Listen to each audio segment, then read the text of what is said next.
مومنین سورہ فاتحہ کی التماس مرزا عابد رضا حسین و مرزا مطہر حسین کے ایصال ثواب کے لیے۔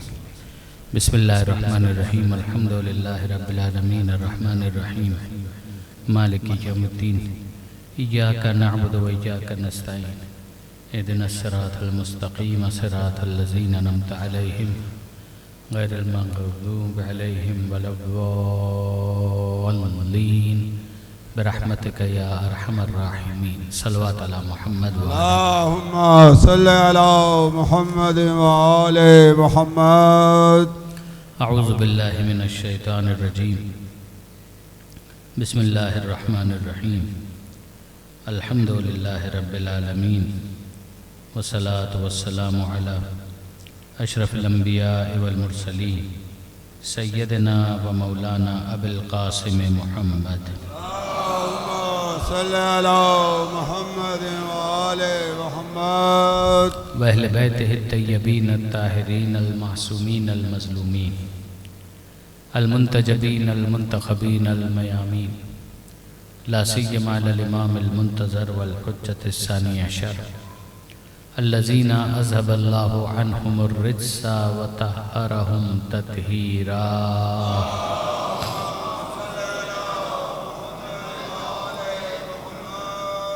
واللعنۃ الدائمۃ الباقیۃ علی اعدائہم اجمعین من یوم ظلمہم الی قیام یوم الدین۔ رب اشرح لی صدری ویسر لی امری واحلل عقدۃ من لسانی یفقہوا قولی وجعلنی خالصا لوجہک الکریم یا اللہ۔ صلوات علی محمد۔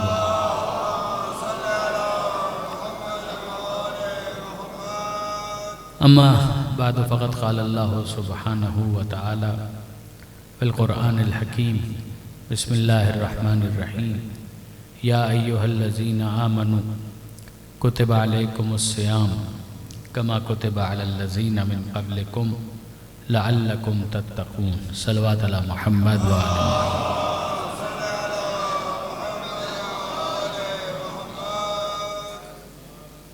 ایصال ثواب کی اس مجلس کے لیے ہم جمع ہوئے، پروردگار عالم کی بارگاہ میں دعا ہے کہ مرحوم کے درجات کو بلند فرما، ان کی نیکیوں کا انہیں بہترین اجر عطا فرما، اگر ان سے کچھ کوتاہیاں ہو گئی ہوں تو ان کی مغفرت فرما، پسماندگان کو صبر جمیل عطا فرما، پسماندگان کو مرحوم کے لیے امور خیر بجا لاتے رہنے کی توفیق عطا فرما۔ ہم سب کو اس دنیا سے جانا ہے، مالک ہمارے لیے سفر آخرت کو آسان فرما، اور باقی زندگی میں اس سفر کے لیے زاد سفر فراہم کرنے کی توفیق عطا فرما۔ درود بھیجئے محمد و آل محمد۔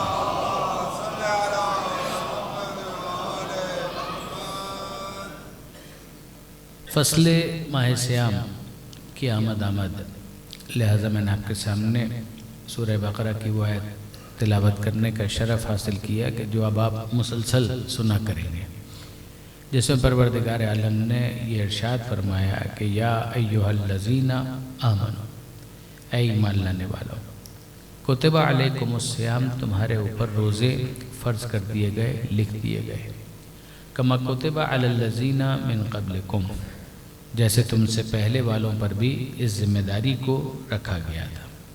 لعلکم تتقون، اس کا آبجیکٹو کیا ہے، اس کا ہدف کیا ہے، اس کا مقصد کیا ہے؟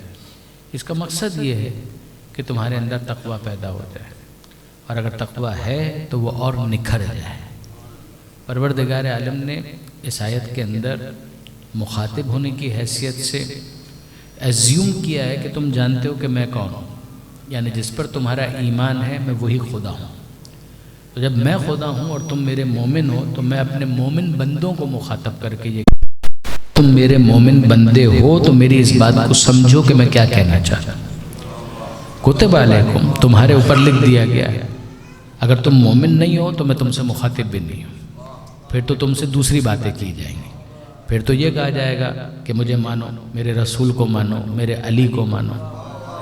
لیکن ایک مرتبہ جب تم یہ کہہ دو کہ نہیں ہم تو خدا کو مانتے ہیں، ہم تو رسول کو مانتے ہیں، ہم تو علی کو مانتے ہیں، تو جب ایسا اعلان ایک انسان کرتا ہے تبھی تو وہ مومن کہلاتا ہے۔ تو پروردگار عالم یہاں پر اس کو ایزیوم کرتے ہوئے کہ بھائی میں کسی عام انسان سے خطاب نہیں کر رہا، میں کسی کافر سے خطاب نہیں کر رہا، میں کسی منافق سے خطاب نہیں کر رہا، میں کسی ایسے شخص سے خطاب نہیں کر رہا کہ جو اس امت میں شامل نہیں ہے، امت میں ہے تو مسلم ہے، اور اگر علی کی ولایت کو مانتا ہے تو مومن ہے۔ تو میں تو ان سے مخاطب ہوں کہ جو صاحبان ایمان ہیں۔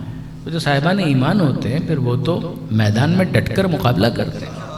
تو جب میدان میں ڈٹ کر مقابلہ کرتے ہیں تو استقامت کا مظاہرہ کرتے ہیں، ثابت قدمی کا مظاہرہ کرتے ہیں، اور جب ایسا ہے تو میری ان سے کچھ توقع ہے کہ جب جنگ کا میدان ہوگا تو دشمن کے سامنے پیٹھ نہیں پھیرائیں گے، اور اگر عمل کا میدان ہوگا تو کبھی خدا کی معصیت نہیں کریں گے۔ پھر یہ نہیں ہو سکتا کہ وہ خدا کے حکم سے پہلو تہی کریں گا، یہ ان کا شیوا نہیں ہو سکتا۔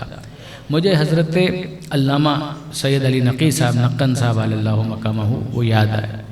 وہ ایک جملہ کہا کرتے تھے جو مجھے بہت پسند ہے۔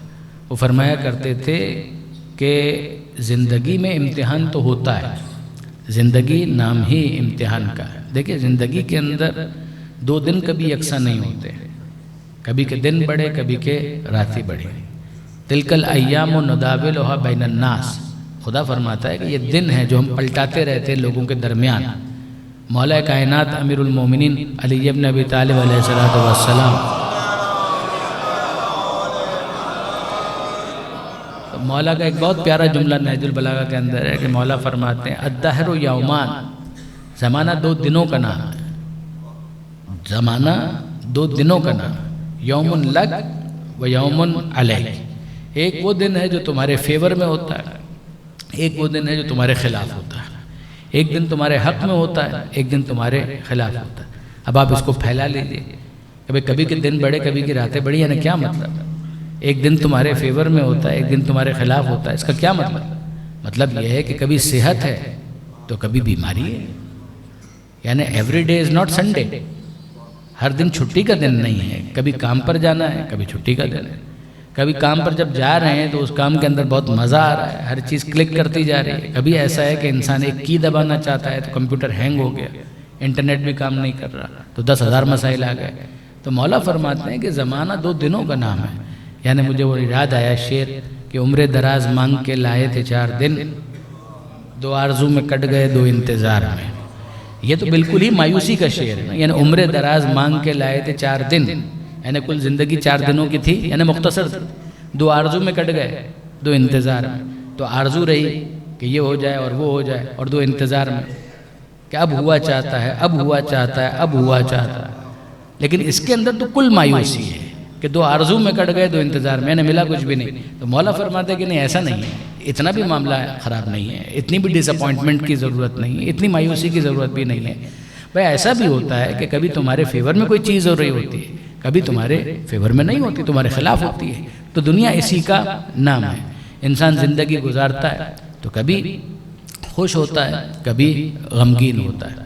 قید حیات و بند غم اصل میں دونوں ایک ہیں، قید حیات و بند غم اصل میں دونوں ایک ہے۔ موت سے پہلے آدمی غم سے نجات پائے کیوں؟ بات تو یہی ہے کہ انسان کیا کرے، زندگی ہے تو زندگی کے اندر یہ نشوب و فراز تو آتے رہیں گے، کبھی دن اچھے ہوں گے کبھی دن برے ہوں گے، کبھی چیزیں فیور میں ہوں گی کبھی چیزیں اگینسٹ ہوں گی۔ تو یہ معاملہ اسی طرح سے رہے گا۔ انسان جب میدان میں جاتا ہے تو میدان میں اس سے مطالبہ کس چیز کا ہے؟ کسبات قدم، یعنی وار اس کا چلے گا یا اس کا چلے گا، یہ اختیار میں نہیں ہے۔ انسان جب میدان میں جاتا ہے تو اس سے جس چیز کا مطالبہ کیا گیا ہے، آپ دیکھیے سورہ صف کی آیت ہے، ان اللہ یحب الذین یقاتلون فی سبیلہ صفا کأنہم بنیان مرصوص۔ اللہ پسند کرتا ہے، دوست رکھتا ہے، محبت کرتا ہے ان مجاہدوں سے کہ جو میدان جنگ میں اس طرح سے ڈٹ کر مقابلہ کرتے ہیں کہ جیسے سیسا پلائی ہوئی دیوار۔ کیا پروردگار عالم نے یہ کہا کہ جب یہ میدان میں جاتے ہیں تو لازمی طور پر ان کا وار ہی چلے گا؟ کہ یہ کوئی ضروری نہیں، ہم تم سے اس بات کا مطالبہ نہیں کر رہے کہ لازماً تمہارا وار مخالف کے اوپر کارگر ہو جائے۔ ہم تم سے جس چیز کا مطالبہ کر رہے ہیں وہ تو ثبات قدم، کہ میدان میں جاؤ تو ثابت قدمی کے ساتھ مقابلہ کرو. آپ نے غور فرمایا؟ یہ ایک آیت ہو گئی. اب آئیے دوسری آیت، یہ سورہ صف کی آیت. اب آئیے سورہ برات کی آیت. وہاں پروردگار عالم نے یہ ارشاد فرمایا ان اللہ اشتری من المؤمنین انفسهم، اللہ نے یقیناً خرید لیا مومنین سے. اللہ نے خرید لیا. خریدار کون ہے؟ خدا. ان اللہ اشتری، کس سے خرید لیا؟ من المؤمنین، مومنین سے خرید لیا. کیا خرید لیا؟ انفسهم و اموالهم، ان کی جان کو بھی خرید لیا، ان کے مال کو بھی خرید لیا. کس چیز کے عوض خرید لیا؟ جب خریدا ہے تو کوئی قیمت ہے جو خدا نے دی ہوگی. بأن لهم الجنہ، اللہ نے جنت کے عوض ان سے ان کی جان کو بھی خرید لیا، ان کے مال کو بھی خرید لیا. تو اب جب جان بھی خدا کی ہو گئی اور مال بھی خدا کا ہو گیا تو پھر اب خدا کی طرف سے حکم کیا ہے؟ دیکھیے اگر میری چیز آپ کے پاس امانت ہے تو پھر آپ میری انسٹرکشنز کے پابند ہیں نا، کہ جہاں میں کہوں وہاں پر آپ سرو کر دیں. تو پروردگار فرماتا ہے کہ اللہ نے خرید لیا مومنین کی جان کو بھی مال کو بھی. کس چیز کے عوض؟ جنت کے عوض. تو اب پروردگار کیا چاہتا ہے؟ کہاں پر استعمال کرو کہ یقاتلون فی سبیلہ. اللہ یہ چاہتا ہے کہ یہ خدا کی راہ میں اپنی جان کو بھی خرچ کریں، اپنے مال کو بھی خرچ کریں. اگر جب یہ میدان میں جا کر یہ کریں گے تو پھر کیا ہوگا؟ فَيَقْتُلُونَ وَيُقْتَلُونَ، یہ قتل کرتے بھی ہیں، قتل ہو بھی جاتے ہیں. ضروری نہیں ہے کہ انہی کا وار چلے، کبھی ان کا وار چلے گا، کبھی دشمن کا وار چلے گا. تو ہم نے ان سے یہ نہیں کہا کہ جب میدان میں جائیں تو لازمی طور پر سامنے والے کا سر لے کر آئیں. کبھی سر لائیں گے، کبھی سر دیں گے، مگر دونوں صورتوں میں ہم ان سے تقاضا اس بات کا کرتے ہیں کہ جان کو امانت سمجھ کر خدا کی بارگاہ میں فروخت شدہ تصور کر کے میدان میں جاؤ. جب ایسا کرو گے تو کبھی فرار اختیار نہیں کرو گے، تو کبھی فرار اختیار نہیں کرو گے. اب اگر ایسا ہے تو سب سے سخت مرحلہ تو میدان جنگ کا ہے. اب آپ غور کیجئے وہ جملہ جو میں حضرت علامہ کا آپ کے سامنے عرض کرنا چاہ رہا تھا، سید علی نقی صاحب کا. وہ فرمایا کرتے تھے کہ زندگی جو انسان کی حیات ہے، یہ حیات کا میدان، یہ میدان ہی تو ہے کہ انسان کو مختلف آزمائشوں کا سامنا کرنا پڑتا ہے. تو میدان حیات میدان جنگ سے کم نہیں ہے. میدان حیات میدان جنگ سے کم نہیں ہے. اگر انسان ہمت ہار دے تو کیا ہوگا؟ اگر انسان ہمت ہار جائے تو وہ کہے گا کہ جناب میں تھک گیا، اب میں مقابلہ نہیں کرنا چاہتا. تو پھر وہ آخر میں کیا کرتا ہے؟ وہ کہتا ہے میں خودکشی کرتا ہوں، جان چھوڑاؤ. نہ زندگی رہے، نہ یہ سارے امتحانات، نہ آزمائشیں رہیں. یہ کیا ہے؟ کبھی نوکری ملتی ہے، کبھی نہیں ملتی ہے، کبھی حالات ٹھیک ہوتے ہیں، کبھی حالات خراب ہو جاتے ہیں، کبھی صحت ہے، کبھی بیماری ہے، کبھی یہ ہے، کبھی وہ ہے. یہ کیا ہے؟ مجھے یہ نہیں چاہیے، میں خودکشی کرتا ہوں. یہ ایک ٹرینڈ بن گیا ہے نا جوانوں کے اندر بھی. علامہ فرمایا کرتے تھے کہ خودکشی کیا ہے؟ خودکشی ہے میدان حیات سے فرار کا نام. خودکشی کیا ہے؟ خودکشی ہے میدان حیات سے فرار کا نام. تو فرار وہ اختیار کرے جو فرار کا ماننے والا ہو. حیدر کرار کا ماننے والا کبھی فرار اختیار نہیں کرے. درود بھیجے گا محمد و آل محمد.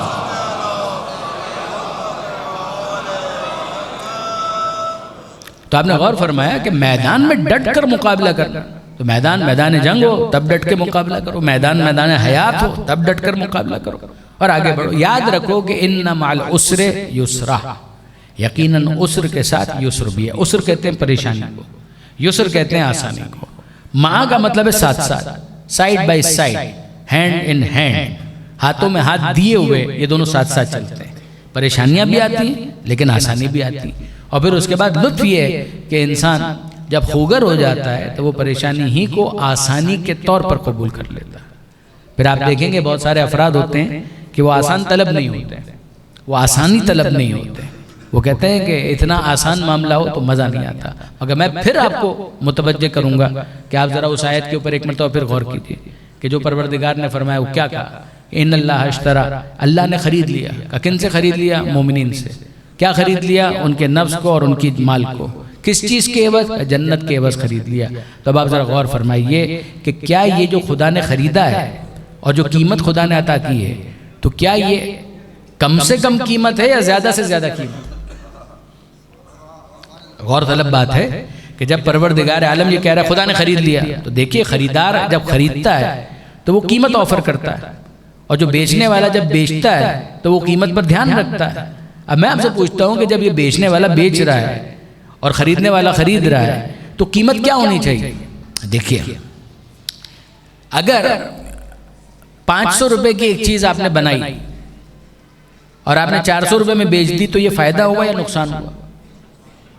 بٹ نیچرل یہ تو نقصان ہو گیا نا، کہ چیز جب 500 روپے کی تھی تو اتنی تو کاسٹ پرائز ہے، اتنی تو اس کی قیمت بنانے میں لگی ہے، تو 500 روپے سے اگر کم میں وہ بک جائے تو نقصان ہے۔ قیمت تو اس نے دی مگر یہ قیمت ایسی نہیں ہے کہ جس کو فائدہ کہا جا سکے، یہ تو نقصان ہو گیا۔ اگر 500 کی آپ نے چیز بنائی تھی اور 500 ہی آپ کو مل گئی قیمت تو کیا یہ فائدہ ہوا؟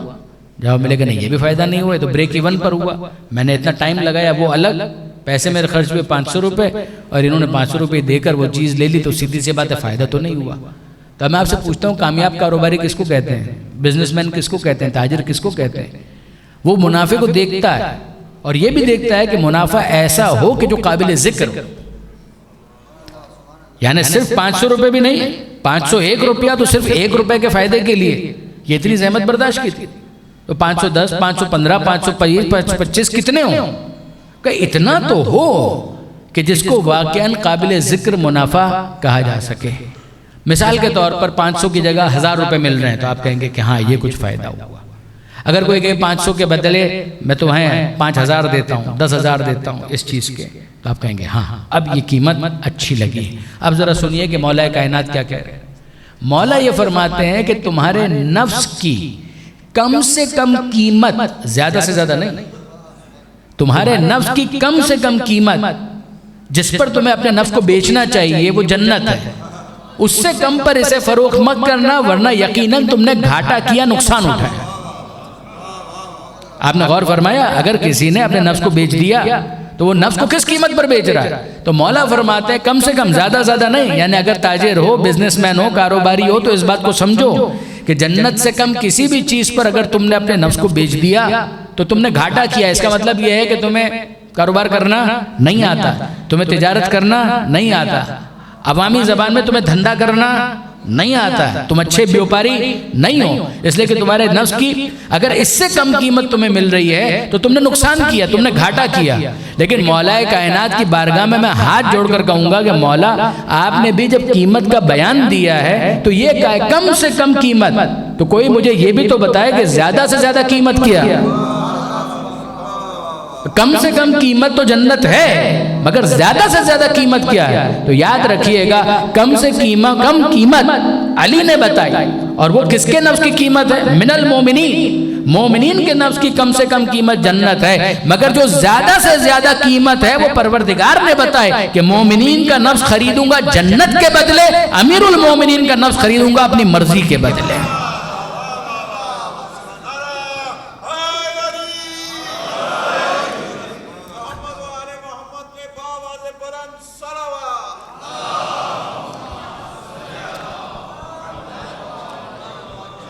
جو ہم موت کو زندگی بیچتے ہیں، جو ہم موت کو زندگی بیچتے ہیں، بے وجہ ولائے علی بیچتے ہیں، اور یہ دونوں کی مرضی سے ہوتا ہے سودا، یہ دونوں کی مرضی سے ہوتا ہے سودا، خریدار رب ہے علی بیچتے ہیں۔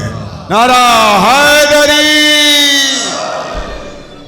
تو آپ نے غور فرمایا برادران عزیز، یہ دونوں آیتیں آپ کے سامنے ہیں۔ ان اللہ اشترى من المؤمنین، کہ اللہ نے خرید لیا مومنین سے، ان کے نفس کو خریدا جنت کے بس۔ اور وہ سورہ بقرہ کی آیت کہ من الناس من یشری نفسہ ابتغاء مرضات اللہ، کہ لوگوں میں ایک وہ بھی تو ہے کہ جو اپنے نفس کو بیچتا ہے اور مرضی پروردگار کو خرید لیتا ہے۔ ابتغاء مرضات اللہ، مرضی پروردگار کے عوض اپنے نفس کو بیچتا ہے۔ واللہ رؤوف بالعباد، اللہ اپنے بندوں پر رؤوف اور مہربان۔ یہاں پر میں آپ کی خدمت میں جو بنیادی تمہیدات عرض کرنا چاہ رہا تھا اس کے بعد پھر واپس اس آیت کی طرف متوجہ کروں گا کہ یا ایھا الذین آمنوا، اے ایمان لانے والو، تم مومن ہو چکے ہو تو اب میری بات سنو۔ کتب علیکم الصیام، تم پر روزے واجب کر دیے گئے، لکھ دیے گئے، یعنی لکھ دیے گئے اس تیقن کے اظہار کے لیے کہ تم پر واجب کر دیے گئے۔ کما کتب علی الذین من قبلکم، جیسے تم سے پہلے والوں پر روزوں کو واجب کیا گیا تھا لعلکم تتقون، تاکہ تم متقی بن جاؤ۔ میں نے گزارش کی کہ ایک مخاطب پروردگار عالم نے اپنے تعارف کو ایزیومڈ سمجھا ہے کہ جب میں خطاب کر رہا ہوں ان لوگوں سے کہ جو ایمان لا چکے ہیں تو وہ ایڈریس کرنے والے کو، خطاب کرنے والے کو جانتے ہیں، پہچانتے ہیں، کسی نہ کسی درجے میں پہچانتے ہیں کہ وہ ہمارا خالق ہے، وہ ہمارا مالک ہے، وہ ہمارا خدا ہے۔ جن سے خطاب کیا جا رہا ہے وہ صاحبان ایمان ہے، وہ ایمان لا چکے ہیں۔ یعنی میں آپ کی خدمت میں عرض کروں کہ چھٹے امام جعفر صادق علیہ السلام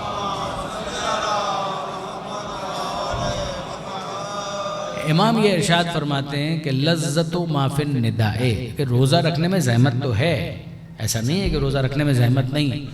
بھئی آپ کا دل چاہتا تھا، آپ کھا سکتے تھے، پی سکتے تھے، لیکن اب نہیں کھا پائیں گے۔ سیدھی سی بات ہے کہ صبح سے لے کر مغرب تک نہیں کھا سکیں گے، نہیں پی سکیں گے، تو زحمت تو ہے۔ امام ارشاد فرماتے ہیں کہ لذت و ما فی النداء، اس خطاب میں، اس ایڈریس کرنے کے انداز میں جو لذت ہے، جس اپنائیت کے ساتھ خدا نے خطاب کیا ہے، یعنی پروردگار عالم نے حاکم کے انداز میں حکم نہیں دیا ہے، محبت کرنے والے مالک کے انداز میں اپنے مومن بندوں کو مخاطب کیا کہ جتنی محبت سے خدا نے مخاطب کیا، لذت و ما فی النداء، جو لذت ہے اس ندا میں، اس پکارنے میں کہ خدا کہہ رہا ہے اے میرے مومن بندوں، کہ اس لذت نے اس عبادت کی کلفت اور زحمت کو ختم کر کے رکھ دی، کہ اس زحمت کو خدا نے اس ندا کے ذریعے سے ختم کر کے رکھ دیا۔ یعنی میں اس کو کبھی کبھی سمجھانے کے لیے کہتا ہوں کہ اگر کبھی بچہ شرارتی ہو اور ماں کی بات نہ مانے، ماں یہ کہے کہ جاؤ بیٹا جا کر روٹی لے کر آؤ، تو وہ کہ میں نہیں جاتا، میں نہیں جاتا، اور ماں اسے مخاطب کر کے دیکھیں، ایک تو طریقہ کار یہ ہو سکتا ہے کہ ماں فوراً چپل اٹھا لے، لاٹھی اٹھا لے، ایک تو یہ، یا ماں کم سے کم اور کچھ نہیں تو کچھ برا بھلا کہنا شروع کر دے، بیٹھے رہتے ہو کام نہیں کرتے ہو، یہ بھی ایک طریقہ ہو سکتا ہے۔ ایک دوسرا طریقہ ہو سکتا ہے کہ ماں اپنے بچے کو مخاطب کر کے کہ ارے میرے چاند، ارے میری آنکھوں کی ٹھنڈک، تم تو میرے بیٹے ہو، تم کو نہیں کہوں گی تو کیا پڑوس والوں کو کہوں گی، تم تو میرے اپنے ہو۔ تو آپ دیکھیں کہ اس موقع پر اس بچے کو پگھل جانا چاہیے کہ ماں اپنی مامتا کا حوالہ دے رہی ہے، وہ کہہ رہی تم تو میرے اپنے، تم سے نہیں کہوں گی تو میں کس سے کہوں گی۔ بالکل اسی طریقے سے خدا اس انداز سے خطاب کر رہا ہے، ارے بھائی ہم کافروں سے تھوڑی مخاطب ہیں، ہم تو اپنوں سے مخاطب ہیں، اگر اپنے مومن بندوں سے نہیں کہیں گے تو کیا منافقوں سے کہیں گے؟ آپ نے غور فرمایا کہ یہ انداز جو پروردگار نے اختیار کیا، یہ چھٹے امام کہتے ہیں اس میں اتنی مٹھاس ہے، اتنی لذت ہے کہ جو عبادت کی زحمت ہے اسے اس انداز نے ختم کر کے رکھ دیا۔ تو ایک بات ہوئی کہ دوسری بات جو اس آیت کے اندر پروردگار عالم نے اختیار کی ہے کہ جس کے ذریعے سے اس زحمت کو پیسیفائی کیا ہے، اس زحمت کو نیوٹرلائز کیا ہے، اور وہ کیا ہے؟ ماضی کی امتوں کا حوالہ کہ کتب علیکم الصیام ہے، تم پر روزے واجب ہیں، کما کتب علی الذین من قبلکم، جیسے تم سے پہلے والوں پر بھی اس عبادت کو ہم نے فرض کیا تھا۔ یہ کیا ہے؟ کہ یہ ہے کہ جناب اگر کوئی زحمت پہلی مرتبہ کسی کے اوپر آئے تو اس کو لگتا ہے کہ جناب ایک نیا سلسلہ ہے کہ جس کا آغاز ہوا ہے اور مجھی پر اس کی آزمائش ہو رہی ہے، لیکن اگر اسے یہ بتا دیا جائے کہ نہیں جناب آپ سے پہلے بھی اور آپ کے علاوہ بھی بہت سارے افراد یہ کام کرتے رہے، تو اس کو فیس کرنا آسان ہو جاتا ہے۔ آپ چلیں ایک اور مثال میں آپ کے سامنے عرض کرتا ہوں اس آیت کے اس حصے کو سمجھانے کے لیے۔ یہ چھوٹے بچے تو بہت اچھی طریقے سے سمجھیں گے۔ آپ گئے بچے کو ڈاکٹر کے پاس لے گئے، کیوں لے جائیں گے؟ جب وہ بیمار ہوگا تبھی لے جائیں گے۔ تو آپ بچے کو بیماری کی حالت میں، کھانسی بھی اس کو تھی، انفیکشن بھی تھا، بخار بھی تھا، آپ اس کو لے گئے ڈاکٹر کے پاس، ڈاکٹر نے کہا کہ جناب اس کو تو انجیکشن لگانا پڑے گا۔ تو بچے نے انجیکشن کا نام سنا، وہ انجیکشن میں کیا ہوتا ہے کہ سوئی لگتی ہے، تو ابھی تو لگی نہیں ہے، اس کی آنکھوں میں آنسو آ گئے اور وہ رونا شروع کر دیتا ہے۔ اب آپ ذرا اندازہ کیجئے کہ مثال کے طور پر 3 سال کا بچہ ہے تو کچھ سمجھتا بھی ہے، 3 سال کا 4 سال کا بچہ ہے وہ سمجھتا ہے، تو اس کو کہا ڈاکٹر نے کہ جناب اس کو آپ ڈرپ لگائیے، اس کو انجیکشن لگوانے پڑیں گے اور اس کے بغیر یہ ٹھیک نہیں ہوگا۔ تو اس کی آنکھوں میں تو آنسو آ گئے، لیکن اب آپ اس کو گود میں لے کر اس کمرے میں گئے کہ جہاں پر کمپاؤنڈر یا نرس اس کو انجیکشن لگانے والے، تو وہاں پر دیکھا کہ جناب دوسرے بھی بہت سارے بچے ہیں کہ جن کو انجیکشن لگ رہے ہیں، اور ان کی عمر ہے مثال کے طور پر 3 سال 4 سال، وہاں پہ 3 مہینے کا ایک بچہ ہے اس کو بھی انجیکشن لگ رہا ہے، کوئی 2 مہینے کا بچہ ہے اس کو بھی انجیکشن لگ رہا ہے۔ تو ماں باپ یہ کہتے ہیں یا نہیں کہتے ارے کیا تم اتنا گھبرا رہے ہو، تم تو بہت بہادر بچے ہو، تم تو 3 سال، وہ 3 سال کا تو بچہ ہی ہے، 3 سال کا، وہ 3 سال بھی ایسا لگے گا 300 سال، تم تو 3 سال کے ہو، یہ دیکھو یہ 3 مہینے کا بچہ، یہ اتنا چھوٹا، یہ انجیکشن لگوا رہا ہے، جب یہ لگوا سکتا ہے تو تم نہیں لگوا سکتے؟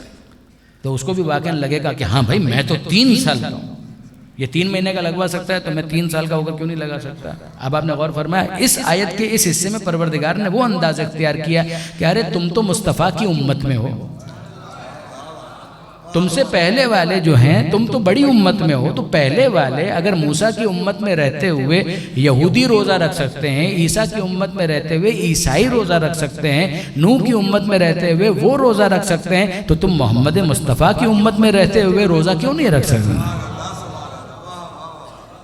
آپ نے غور فرمایا کہ وہ کہا یا ایھا الذین آمنوا، یہاں پر کہا کتب علیکم الصیام کما کتب علی الذین، بھئی تم ہمارے مومن بندے ہو، ایک بات۔ دوسری بات یہ کہ تم پہلے تھوڑی ہو، جو انفیریئر امتیں ہیں انہوں نے بھی روزہ رکھا ہے، تو تم تو سپیریئر ہو، سپیریئر امت ہوتے ہوئے تم کیوں روزہ نہیں رکھ سکتے؟ ہاں، اور پھر سنو لعلکم تتقون، یہ روزہ تم پر کیوں واجب کیا گیا ہے؟ ایسا نہیں ہے کہ تمہارا بھوکا رہنا کوئی ہمیں فائدہ پہنچاتا ہے، کہ ہمارے پاس راشن کی کوئی کمی ہو گئی تو ہم نے کچھ راشن بندی کر دی، ایسا نہیں ہے، معاملہ کچھ اور ہے۔ ہم نے تم کو بنایا ہے تو ہم جانتے ہیں کہ تمہارا معاملہ اور مسئلہ کیا ہے۔ دیکھیے اس بات کو سمجھنے کے لیے کہ جو یہاں پر کہا لعلکم تتقون، شاید کہ تم متقی بن جاؤ، اس بات کو سمجھنے کے لیے تھوڑا سا میرے ساتھ اس خطبے کی طرف چلیے کہ جس میں پیغمبر اکرم ختمی مرتبت احمد مجتبی محمد مصطفیٰ صلی اللہ علیہ وآلہ وسلم، کیا عجیب بات ہے، شعبان کا آخری جمعہ، اور شعبان کا آخری جمعہ یہ تھا کہ جب پیغمبر اکرم نے وہ خطبہ ارشاد فرمایا کہ جس کا نام ہے خطبہ شعبانیہ، اور اس خطبے میں پیغمبر اکرم نے لوگوں کو مخاطب کر کے یہ ارشاد فرمایا ایھا الناس، اے لوگوں، لعلکم تتقون، وہاں تک جانا، ایھا الناس، اے لوگوں، انہ قد اقبل الیکم شہر اللہ بالبرکۃ والرحمۃ والمغفرہ، اے لوگوں تمہاری طرف آ رہا ہے، کون آ رہا ہے؟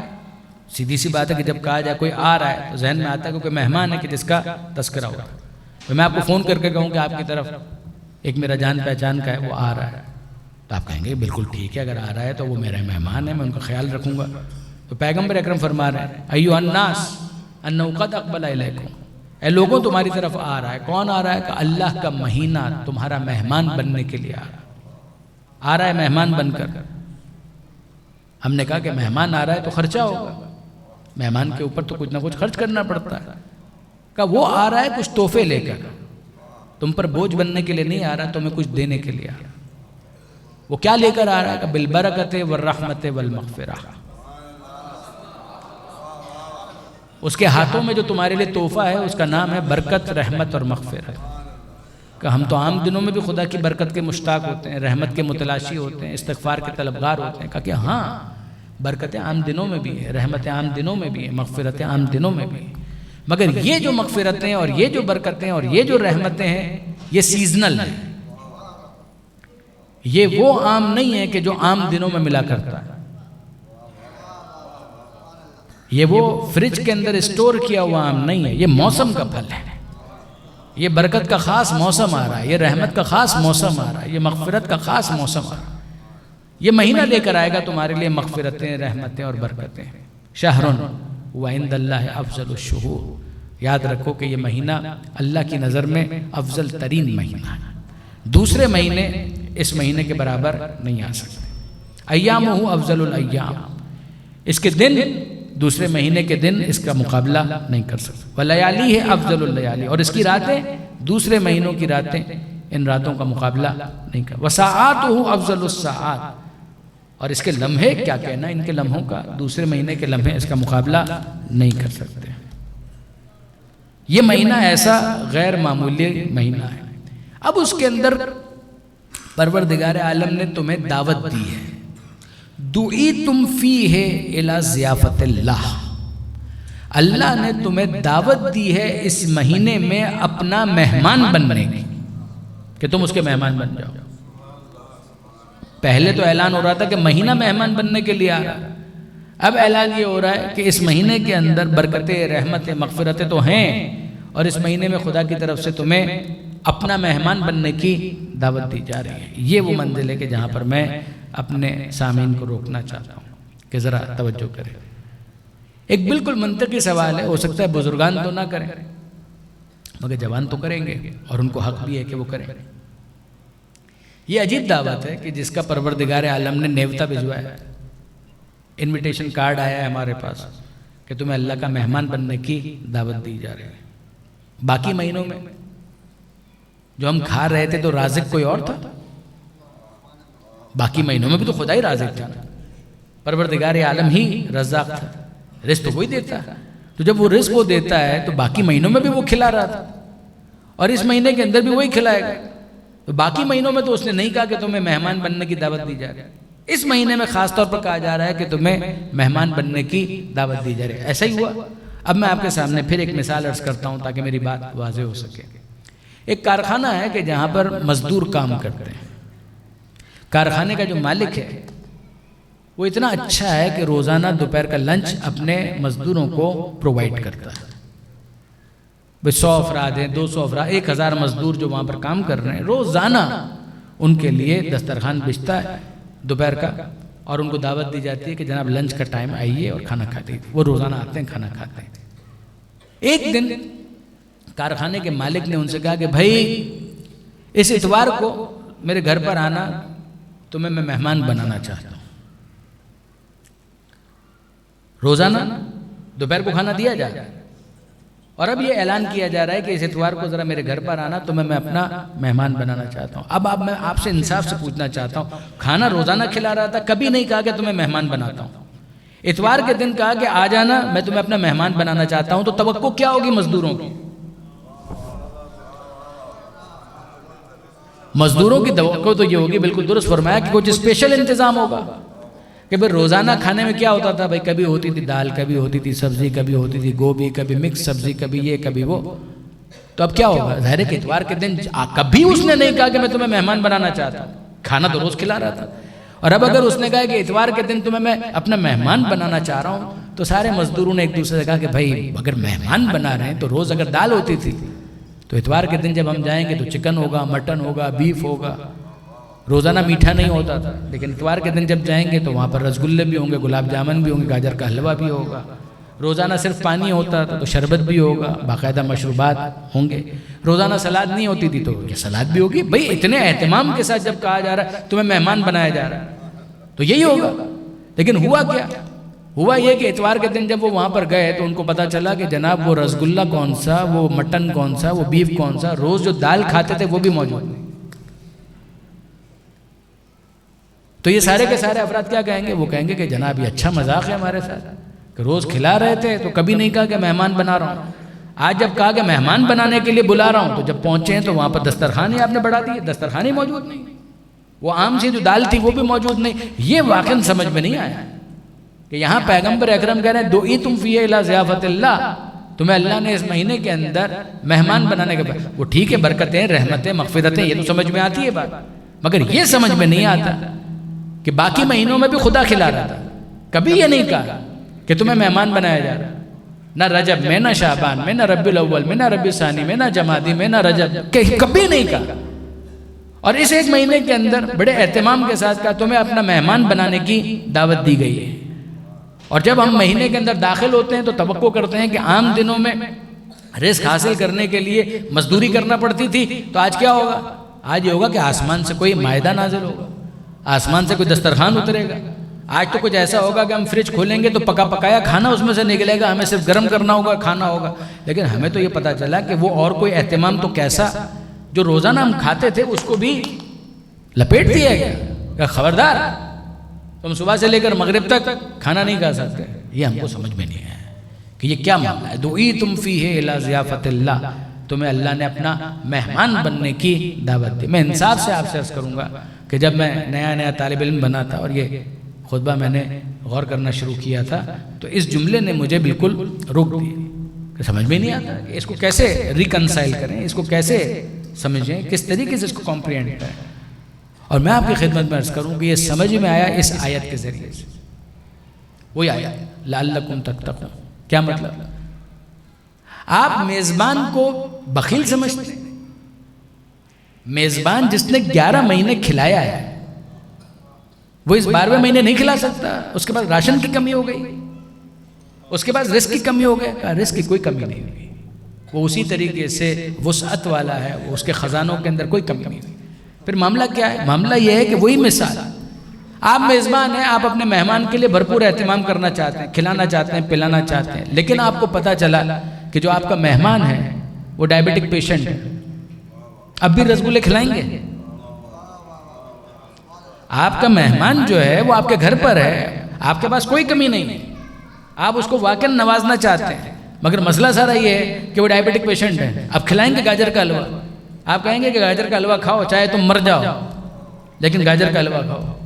وہ ہارٹ پیشنٹ ہے، اس کی 3 وینز بند ہو چکی ہیں، ابھی بھی آپ اس کو مرغن غذائیں کھلائیں گے؟ آپ کہیں گے جناب آپ مرتے ہیں تو یہ آپ کا مسئلہ ہے، لیکن یہ کہ ہماری میزبانی پر کوئی حرف نہیں آنا چاہیے۔ ہم تو آپ کو کھلا کے یہاں سے اس طرح سے رخصت کریں گے کہ گھر کے دروازے سے رخصت ہونے سے پہلے آپ دنیا سے رخصت ہو جائیں۔ آپ مجھے انصاف سے بتائیے کہ آپ یہ کام کریں گے؟ کیا اس کو اچھا میزبان کہا جائے گا؟ جواب دیا جائے گا نہیں جناب، اچھا میزبان وہ ہوتا ہے کہ جو غذا سے پہلے دوا کا انتظام کرتا ہے۔ غور کیجئے گا کہ اچھا میزبان وہ ہوتا ہے کہ جو غذا سے پہلے دوا کا انتظام کرتا ہے، وہ کہے کہ میں آپ پر سب کچھ قربان کرنے کے لیے تیار ہوں، مگر جب آپ کو ڈائبٹیز ہے تو اب آپ بھی کہیں گے کہ آپ کو گاجر کا حلوہ کھانا ہے تو میں نہیں دوں گا، اس لیے کہ تشخیص یہ بتاتی ہے، ڈائگنوسس یہ بتاتا ہے کہ آپ کو غذا کی اتنی ضرورت نہیں ہے جتنی آپ کو دوا کی ضرورت ہے۔ آپ کے انسولین کا انتظام پہلے ہوگا، باقی انتظام بعد میں ہوں گے، آپ کی دوا کا انتظام پہلے ہوگا، باقی انتظام بعد میں ہوگا۔ یہی پروردگار عالم نے سمجھایا بندوں نہ غذا کی کمی ہے نہ کسی اور چیز کی، مسئلہ صرف یہ ہے کہ 11 مہینے کھا کر جو چیز تمہارے اندر کم ہو گئی ہے وہ تقویٰ ہے۔ اس تقویٰ کے لیے ضروری ہے کہ پہلے تمہیں بھوکا رکھا جائے، جب تقویٰ کا ڈوز مل جائے گا تو افطار میں کھاؤ بھی، دعا بھی مانگو، ہماری نوازشوں کو ملاحظہ کرو۔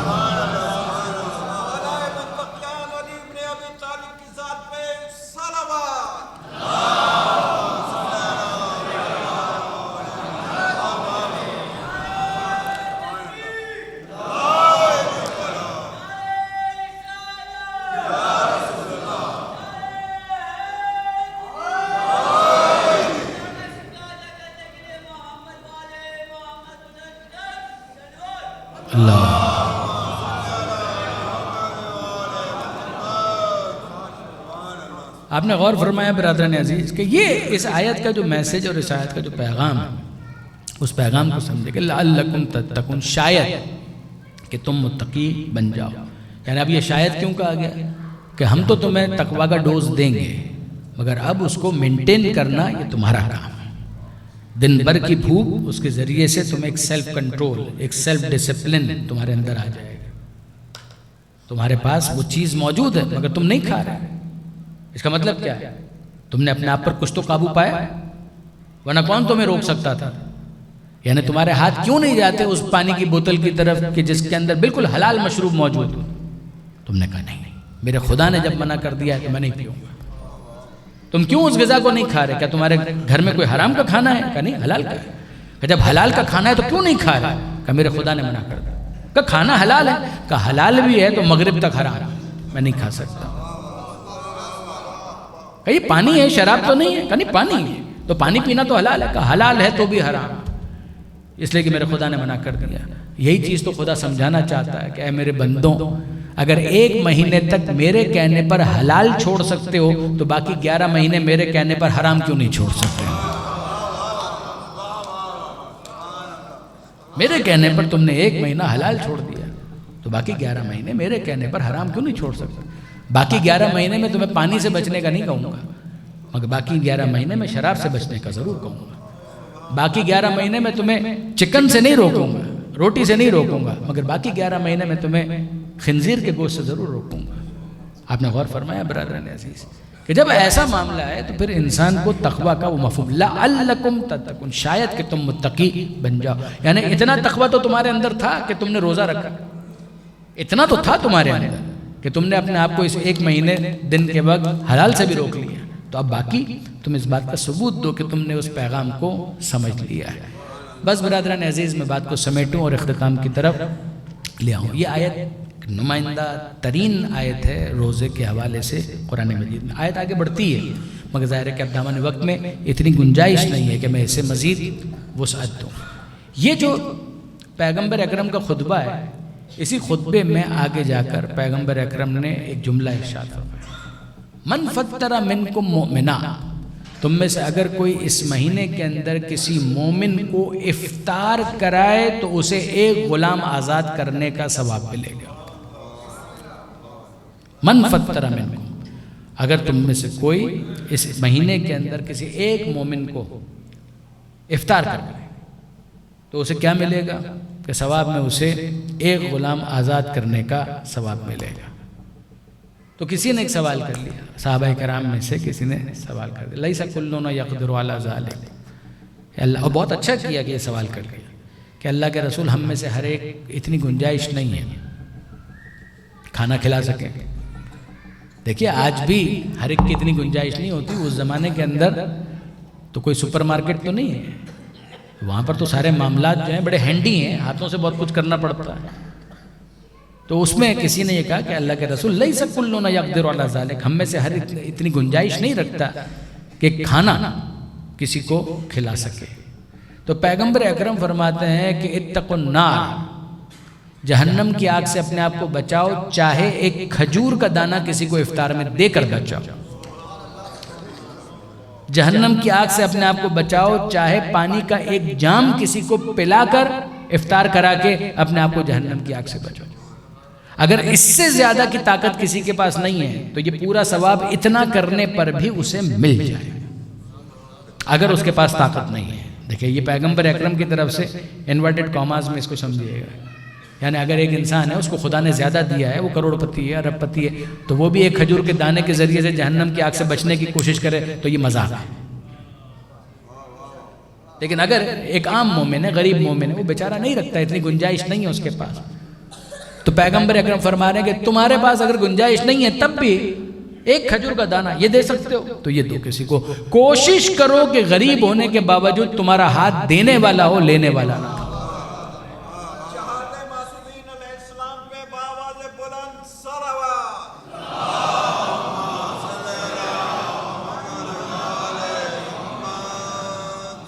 کوشش کرو۔ اچھا اب ظاہر ہے کہ افطار میں تو یہ بھی ضروری نہیں ہے کہ کسی مستحق ہی کو افطار کروایا جائے، ایک مومن، اس مومن کو افطار کروایا جائے۔ پھر اگر وہ مومن مستحق بھی ہو تو اس افطار کی قدر و قیمت اور بڑھ جاتی ہے۔ دیکھیں ایک ہے پروفیشنل بیگنگ والا معاملہ، پیشہ ورانہ بھکاری ہونا، میں کبھی بھی اس کی تائید نہیں کر سکتا، نہ میں اس کو انکریج کر سکتا ہوں، لیکن یہ کہ بہرحال اگر کوئی مستحق ہے تو اس مستحق کی دستگیری کرنے کا یہ بہترین موقع ہے۔ اور فرض کیجئے کہ ہم اپنے اس شہر کراچی کے اندر ہی دیکھیں تو یقین جانیے ایسے محلے ہیں کہ جہاں پر لوگوں کے پاس ڈھنگ سے افطار کرنے کے لیے سامان غذا نہیں ہوتا۔ وہ آپ خود دیکھیں، یعنی ایسا تو نہیں ہے کہ ہم کسی ایسے علاقے کے اندر رہ رہے ہیں کہ جہاں پر خبریں ہی نہیں پہنچتی ہیں، حالات کے بارے میں اطلاع ہی نہیں ہوتی، نہیں ایسا نہیں۔ بہت سے ایسے محلے ہیں بیچارے غریبوں کے محلے کہ جہاں پر لوگوں کے پاس کوئی ڈھنگ کی چیز نہیں ہوتی ہے کھانے پینے کے لیے۔ ان علاقوں کو خاص طور پر پرائرٹائز کیجیے، ان کو ترجیح دیجیے اور وہاں پر غذا پہنچانے کی کوشش کریں۔ ضروری نہیں کہ آپ پورے 30 دن کا انتظام کریں، کسی ایک دن کا انتظام کریں، جس کی جتنی گنجائش۔ ماشاءاللہ کراچی شہر کے اندر خیرات کرنے والے، بانٹنے والے بہت ہیں، بڑے دل کے افراد اس شہر کے اندر موجود ہیں، لیکن بہرحال اس کے اندر اور زیادہ ایک سسٹمیٹک انداز میں وسعت کے ساتھ آگے بڑھنے کی ضرورت ہے۔ یہ پیغمبر اکرم نے ارشاد فرمایا، مولا کائنات کھڑے خطبہ دے رہے ہیں پیغمبر اکرم، اس خطبے کے راوی خود مولا کائنات، امیر المومنین کھڑے ہوئے، قالا قمت، مولا کہتے ہیں کہ میں کھڑا ہوا اور میں نے اللہ کے رسول سے کہا اے اللہ کے رسول یہ فرمائیے کہ اس مہینے کے اندر سب سے بڑا کام، سب سے فضیلت والا کام کیا ہے؟ مہینہ آپ نے بتایا اللہ کا مہینہ ہے، اتنی چیزیں آپ نے بتائیں، اے اللہ کے رسول یہ بتائیے کہ اس مہینے کے اندر سب سے زیادہ فضیلت والا کام کیا ہے کہ جو ایک انسان کر سکتا ہے؟ تو پیغمبر اکرم نے جو جواب دیا اس کا خلاصہ یہ ہے کہ سب سے زیادہ فضیلت والا کام کرنے کا نہیں ہے، بچنے کا ہے۔ کہ یہ سارے کام کرنے ہیں کہ کسی کو افطار کرا دو، یہ کرنے کا کام ہے، قرآن کی تلاوت کرو، یہ کرنے کا کام ہے، درود پڑھو، یہ کرنے کا کام ہے، نماز پڑھو، یہ کرنے کا، نافلہ پڑھو، تہجد، یہ ساری چیزیں پیغمبر اکرم نے ڈسکس کی۔ مگر جب مولا نے یہ سوال کیا اللہ کے رسول سب سے زیادہ فضیلت والا کون سا عمل ہے کہ جو اس مہینے کے اندر کیا جائے، تو پیغمبر اکرم کے جواب کا خلاصہ یہ ہے کہ سب سے زیادہ فضیلت والا کام اس مہینے میں کرنے کا نہیں ہے، بچنے کا ہے۔ اللہ کے رسول کس چیز سے بچنے کا؟ ہر وہ کام کے جس کو خدا نے حرام کر دیا ہے کم سے کم وہ اس مہینے کے اندر نہ ہونے پائے۔ باقی کوئی مستحب کام نہ کرو، صرف اپنے واجبات انجام دو، مگر حرام کاموں سے اپنے آپ کو بچا لو۔ تو یاد رکھو کہ یہ سب سے فضیلت والا کام ہو گیا۔ یہ پیغمبر اکرم کہہ رہے تھے اور پیغمبر اکرم پھوٹ پھوٹ کر رونے لگے۔ یہ وہ منزل ہے کہ جہاں پیغمبر اکرم گریا کر، پیغمبر اکرم کی آنکھوں میں آنسو آ گئے، اور جب پیغمبر اکرم کو روتا ہوا دیکھا تو سب پریشان ہو گئے۔ تو مولا کائنات فرما ماذا یبکی یا رسول اللہ، اللہ کے رسول کس بات پر آپ کی آنکھوں میں آنسو آ گئے؟ تو پیغمبر اکرم نے مولا کو کہا اے علی ایسا ہی ایک ماہ رمضان ہوگا، ایسا ہی ایک ماہ رمضان ہوگا کہ جس ماہ رمضان کی ایک رات میں تو سجدے کی حالت میں ہوگا اور تیرے سر پر شقی ترین شخص ضربت لگائے گا۔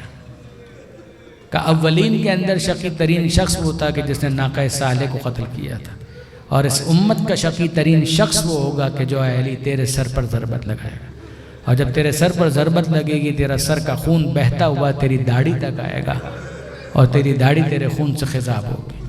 اب پیغمبر اکرم کا سوال کیا؟ پیغمبر اکرم فرماتے ہیں کیف صبرک یا علی، اے علی تیرے صبر کا اس وقت کیا عالم ہوگا کہ جب تیرے اوپر اس طرح سے وار کیا جائے گا، ضربت لگے، تیرے صبر کا کیا عالم ہوگا؟ پیغمبر اکرم کا سوال اصرار کے ساتھ کیف صبرک یا علی تیرے صبر کا کیا عالم ہوگا؟ اور امیر المومنین نے مسکرا کر کہا اللہ کے رسول مجھے تو صرف یہ بتا دیجئے کہ جب یہ ہوگا ذالک فی سلامت من دینی، یہ میرے دین کی سلامتی کے ساتھ ہوگا۔ پیغمبر اکرم نے کہا ہاں اے علی یقیناً تیرے دین کی سلامتی کے ساتھ ہوگا۔ تو اب مولا فرماتے ہیں اذن لیس من مواقع الصبر، اے اللہ کے رسول پھر یہ صبر کا موقع تو نہیں ہوگا۔ آپ تو صبر کے بارے میں پوچھ رہے ہیں مگر اے اللہ کے رسول پھر یہ صبر کا موقع تو نہیں۔ اذن لیس من مواقع الصبر من مواقع الشکر، اے اللہ کے رسول یہ پھر صبر کا موقع نہیں ہوگا، یہ تو شکر خدا کا موقع ہوگا کہ دین کے ساتھ میں اس دنیا سے جا رہا ہوں۔ اب آپ کو اندازہ ہوا کہ ضربت لگی تو علی نے کیوں کہا تھا فزت برب الکعبہ، کہ رب کعبہ کی قسم میں کامیاب ہو گیا۔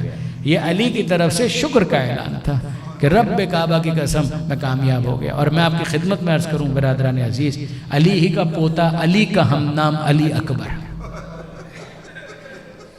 علی کا پوتا، علی کا ہم نام علی اکبر، کتنی مماثلت ہے۔ وہ علی ہیں جو یہ کہا کرتے تھے کہ ابو طالب کے بیٹے کو اس بات کی پرواہ نہیں ہے کہ موت اس پر آ گرے یا وہ موت پر جا گرے، یہ علی کہتے تھے۔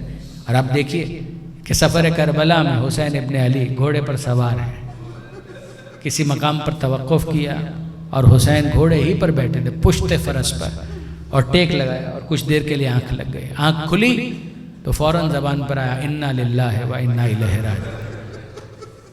علی اکبر قریب آئے، سن لیا بابا کی آواز کو، گھوڑے پر تھے، گھوڑے کو قریب کیا اور قریب کیا، اور قریب آ کر کہا کہ بابا اس وقت کلمہ استرجاع کوئی خاص سبب؟ یہ کلمہ استرجاع ہے نا انا للہ و انا الیہ راجعون۔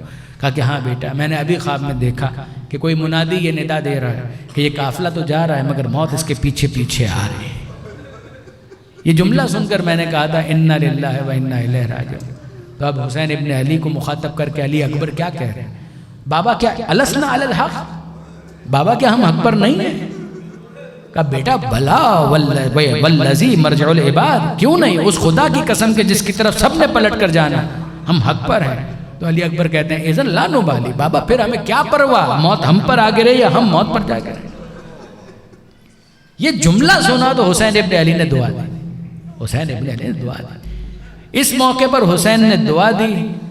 اور ایک موقع تھا کہ جب حسین نے بد دعا دی. یہ علی اکبر کے لیے دعا تھی. اور جب علی اکبر میدان میں گھوڑے سے زمین پر گرے ہیں تو حسین ابن علی نے عمر سعد کو مخاطب کر کے کہا اے پسر سعد تو نے میری نسل کو قطع کیا خدا تیری نسل کو قطع. اور پھر اس کے بعد جب میدان میں گئے تو آپ جانتے ہیں کہ علی اکبر کو دیکھ کے حسین کیا کہتے ہیں. حسین کہتے ہیں اے بیٹا علی اکبر علی الدنیا بعدک الافا. اے بیٹا تیرے بعد دنیا کی زندگی پر خاک. اب زندگی میں لطف باقی نہ رہا, جینے کا مزہ نہیں ہے. اے بیٹا تجھ جیسا بیٹا جب نظروں کے سامنے خاک و خون میں تڑپ رہا ہے تو باپ کے لیے جینے کا کون سا موقع باقی بچا. اور جب قریب پہنچے علی اکبر کے پاس تو آ کر کہتے ہیں اے بیٹا علی اکبر میں تمہیں اٹھا کر لے جاتا ہوں مگر تم میری مدد کرو, مجھ سے تمہارا یہ وجود اس طرح سے اٹھایا نہیں جا رہا. کہا بابا میں آپ کی کیا مدد کروں. کہ باپ بیٹا بس مدد اتنی سی کرو کہ میں تمہیں اٹھانا چاہتا ہوں, اپنے دونوں ہاتھ میرے گردن میں ڈال دو, اپنی باہوں کو میری گردن میں. علی اکبر نے ایک ہاتھ تو حسین کی گردن میں ڈالا مگر دوسرا ہاتھ سینے سے نہیں آیا. تو حسین ابن علی کہتے ہیں اے بیٹا یہ دوسرا ہاتھ اسے بھی میری گردن میں ڈالو. بابا یہ دوسرا ہاتھ میں سینے سے ہٹانا نہیں چاہتا. کہا کیوں بیٹا. کہا بابا آپ دیکھ نہیں سکیں گے. اور جب یہ جملہ سنا کہ آپ دیکھ نہیں سکیں گے تو حسین ابن علی نے علی اکبر کو زمین کربلا پر رکھا اور کہا بیٹا تجھے معلوم ہے تیرا باپ کتنا صابر ہے, بتاؤ کیا چھپانا چاہتے ہو. علی اکبر نے سینے سے اپنے ہاتھ کو ہٹایا اور برچھی کا ٹوٹا ہوا پھل جب نظر آیا, خدا کسی بوڑھے باپ کو اپنے بیٹے کی یہ حالت نہ دیکھا ہے. تو حسین ابن علی نے کہا بس بیٹا اتنی سی بات ہے. اور پھر اس کے بعد زمین پر اس طرح سے بیٹھے گھٹنوں کے بل, اور پھر اس کے بعد علی اکبر کے سینے سے برچی کا پھل کھینچا. اور جب برچی کا پھل کھینچا ہے تو اس کے ساتھ ہی علی اکبر کی جان بھی نکل ہے. اور جب جان نکلی ہے تو زینب کبریٰ نے خیمے کے پاس کہا بھیا تجھ سے جوان کا لاشا اکیلے نہ اٹھائے, میں تیری مدد کے لیے آتی ہوں. علی اکبر کا لاشا رکھ دیا. زینب میری زندگی میں باہر نہ آنا, تیرے پردے پر میرا علی اکبر قربان. اللہ لعنت اللہ علی الظالمین وسيعلم الذين ظلموا أي منقلب ينقلب. بار الہ اس قلیل توسل کو قبول فرما, مرحوم کی مغفرت فرما, مرحوم کو اعلیٰ علیین میں جوار معصومین میں جگہ عطا فرما, مرحوم کے درجات کو بلندی عطا فرما, مرحوم کی نیکیوں کا انہیں بہترین اجر و ثواب عطا فرما. اگر ان سے کچھ کوتاہی ہو گئی ہو مغفرت فرما. پسماندگان کو صبر جمیل عطا فرما. پسماندگان کو مرحوم کے لیے امور خیر بجا لاتے رہنے کی توفیق عطا فرما. اے مالک ہم سب کے لیے سفر آخرت کو آسان فرما, باقی زندگی میں اس سفر کے لیے زیادہ سفر فراہم کرنے کی توفیق عطا فرما. مرحوم کو شفاعت آل محمد نصیب فرما. اے مالک بیماروں کو شفا عطا فرما, بے روزگاروں کو رزق حلال عطا فرما, جو برسر روزگار ہیں برکت عطا فرما, جو بے اولاد ہیں اولاد صالح عطا فرما, تو صاحبان اولاد ہیں تربیت کی توفیق عطا فرما. اے مالک جو اپنی اولاد کے رشتوں کے لیے پریشان ہیں انہیں بہترین رشتے عطا فرما. مالک جن گھروں میں ناچاکی ہے ناراضی ہے, علی اور زہرا کے مقدس گھرانے کا واسطہ ان گھروں کی ناراضی کو الفت اور محبت سے تبدیل فرما. مومنین کو ایک دوسرے کے دکھ درد خوشی و غم میں شریک رہنے کی توفیق عطا فرما. مالک عزاداری عزاداروں عزاخانوں کی حفاظت فرما. پاکستان کو استحکام عطا فرما. جو بے گناہ اسیر ہیں رہائی عطا فرما. زمانے کے امام کے ظہور میں تعجیل فرما. ہمیں ان کے آوان و انصار میں شمار فرما. مرزا عابد رضا حسین والمرزا مطہر حسین, تمام ارواح مومنین و مومنات, آپ کے متعلقین مرحوم شہداء رحم اللہ من قرأ الفاتحہ. بسم اللہ الرحمن الرحیم. الحمدللہ رب العالمین الرحمن الرحیم مالک یوم الدین.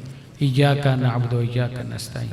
اهدنا الصراط المستقیم صراط الذین انعمت علیہم غیر المغضوب علیہم ولا الضالین.